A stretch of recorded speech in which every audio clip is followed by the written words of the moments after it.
he endangered the lives of the people of Kenya. That is how absurd the allegation is.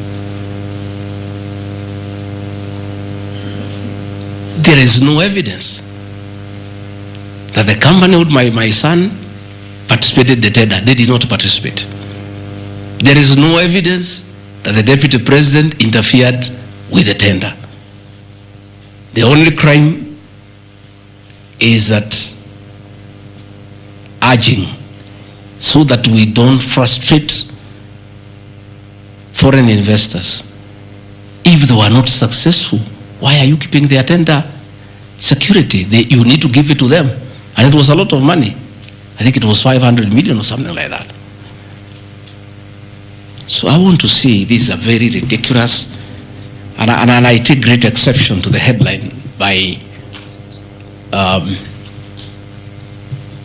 the Star. Please, we'll give you the documents. Tell us, where was the deputy president involved in a tender? This is a tender that never was.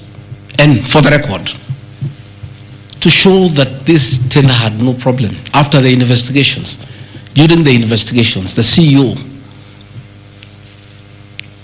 Terry Ramathani, was suspended to allow investigations as it should be. And Mulwa became the CEO. Mulwa was not there during the tendering. He came after the tender had been annulled. And now he was dealing with the aftermath of the annulment of the tender, that is returning the bid boards, sending document to ACC.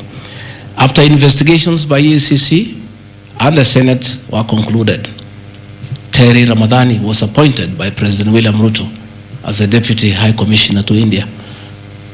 That tells you, because when those appointments are made, the head of public service writes to ACC, DCI on issues of integrity. Terry was cleared, which means there was no scandal. And again, and most important, no public funds were lost, no nets were supplied.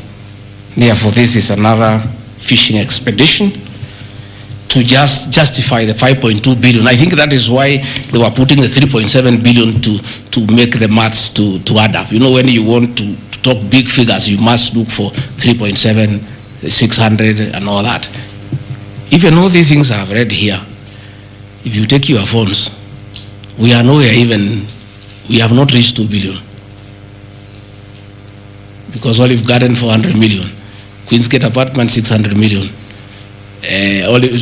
Outspan and Treetop 600.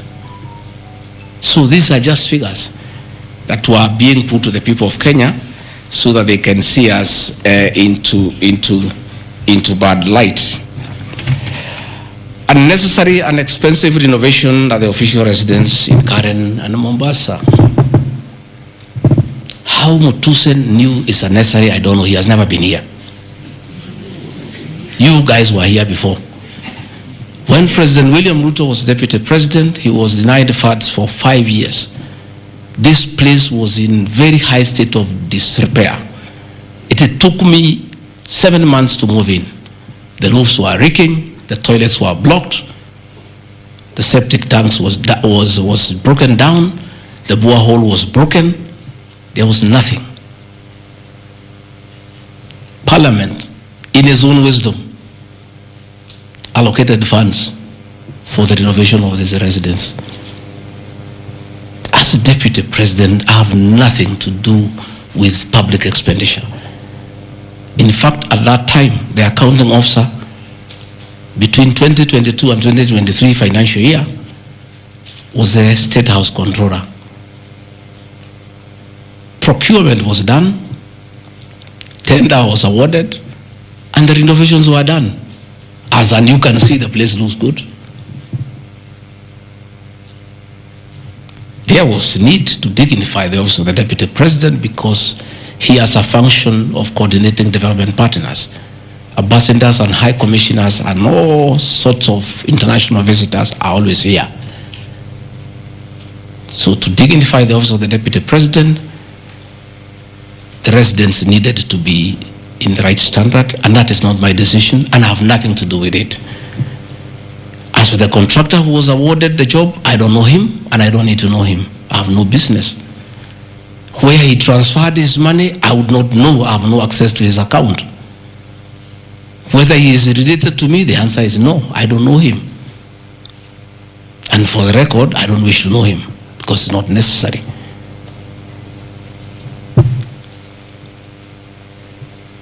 Government expenditure is audited every year by the Auditor General. Since this office was under the executive office of the Deputy President for that financial year, the Auditor General did her inspection and gave us a clean bill of health. The renovations that were done were not highlighted with having any audit query. If the Honorable Mutuse had taken his time to look at the Auditor General's report, he would not have brought this baseless accusation. And even if there was an accusation, it should be directed to the accounting officer, who is the State House Controller, not me. I don't deal with procurement. I don't deal with financial management. I don't deal with anything to do with public finances. But since the matter has been raised, I have to answer to it. I have looked at the Auditor General's report, clean. I have looked at the contract, it's signed by the Controller of State House. As to the work, that I can attest, they did a very good job. And this residence has been dignified. The same with the residence in Mombasa. You know, the residence in Mombasa is where President William Ruto and his wife, Mama Rachel, were chased away, and the house allocated to the regional commissioner. And on assuming office, I took up the residence. It was in state of disrepair. Again, it was renovated. It's a good place.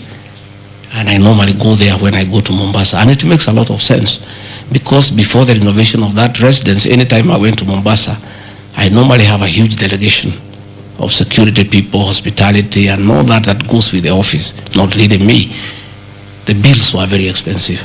It makes a lot of sense to have an official residence for the Deputy President in Mombasa, so that when he is there, you cut down on public expenditure.